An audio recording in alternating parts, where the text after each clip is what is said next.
Das Wort hat jetzt für die Fraktion der Grünen Herr Vorsitzender Lamberts. Merci, Monsieur le Président. Faillite morale. Voilà les mots qui me viennent à l'esprit suite au Conseil européen de lundi.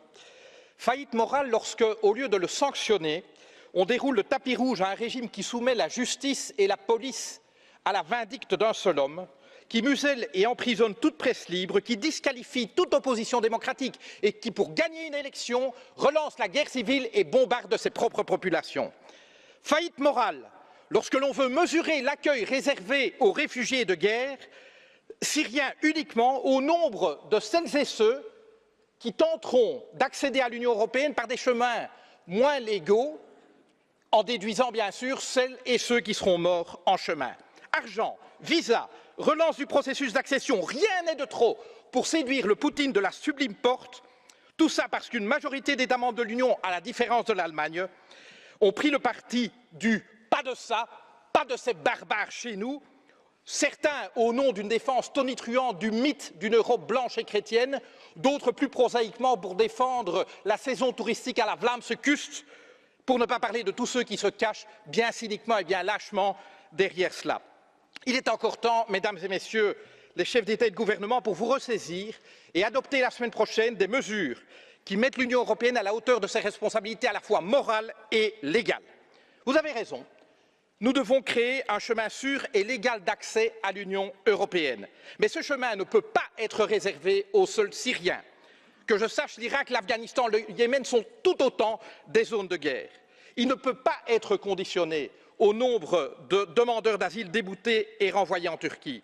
Et au titre de la Convention de Genève, je rappelle que tout réfugié, tout demandeur d'asile a droit à un examen individuel de sa demande. Et si vous êtes capable de trouver 3, 6 ou n'importe combien de milliards pour aider à l'accueil là-bas, je pense que nous devrions, nous, la riche Europe, être capables d'en faire au moins autant pour l'accueil ici. Et je rappelle que l'Union européenne, l'an dernier, a accueilli, tenez-vous bien, des réfugiés à hauteur de 0,25% de notre population. C'est 100 fois moins qu'un pays fragile comme le Liban accueille. Un pays qui, comme la Jordanie, a encore bien plus que la Turquie besoin de notre aide. Alors oui, pour mettre en place cette politique, il faudra parler avec la Turquie. Mais plus forte sera notre détermination commune pour faire face à nos responsabilités, plus fort nous serons face à Erdogan. Parce que figurez-vous, la Turquie est fragilisée géopolitiquement, est fragilisée économiquement, elle a au moins autant besoin de l'Union européenne que l'Europe de la Turquie.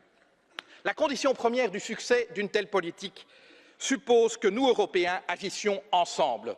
Zusammen wir schaffen das. Et je voudrais m'adresser à 2 pays en particulier. Madame Hennis-Plasschaert, vous venez des Pays-Bas et vous exercez pour l'instant la présidence de l'Union. Je rappelle que votre pays est la patrie du libéralisme politique. Lorsque l'Europe était confrontée aux absolutismes et aux guerres de religion, les Pays-Bas ont su se transformer en terre d'accueil pour tous les réfugiés européens. Quant à la France, plutôt que d'afficher une solidarité de façade tout en laissant son Premier ministre de manière puérile faire la leçon à la chancelière, plutôt que de perdre son honneur en conférant la Légion du même nom au prince héritier de l'État islamique, je veux dire l'Arabie saoudite, eh bien, je voudrais que la France assume ses responsabilités. Si elle veut mériter le titre de patrie des droits de l'homme dont elle se drape un peu plus souvent qu'à son tour, qu'elle prenne sa juste part de l'effort de l'accueil des réfugiés, qu'elle assume sa part de leadership qui manque tant à l'Europe. Enfin, et je terminerai par là, Monsieur le Président, face aux Kaczynski, aux Orban, aux Fico, aux Morano, aux Pegida, aux Le Pen qui invoquent sans arrêt une Europe chrétienne pour ériger notre continent en forteresse, je veux rappeler les paroles prononcées ici même, il y a 18 mois, par le pape François. Il nous disait qu'il est nécessaire d'affronter ensemble la question migratoire. On ne peut tolérer que la mer Méditerranée devienne un grand cimetière. Et il nous disait que l'Europe sera en mesure de faire face aux problématiques liées à l'immigration, si elle s'est proposée avec clarté sa propre identité culturelle et mettre en acte des législations adéquates qui sachent en même temps protéger les droits des citoyens européens et garantir l'accueil des migrants. L'accueil. Si elle sait, deuxièmement, adopter des politiques justes, courageuses et concrètes qui aident les pays d'origine dans la résolution des conflits internes, cause principale du phénomène, au lieu de politiques d'intérêt qui alimentent ces conflits. Il est nécessaire, disait-il, d'agir à la fois sur les causes et sur les effets. Et plus récemment, le même pape François rappelait qu'une personne qui veut construire des murs et non des ponts n'est pas chrétienne.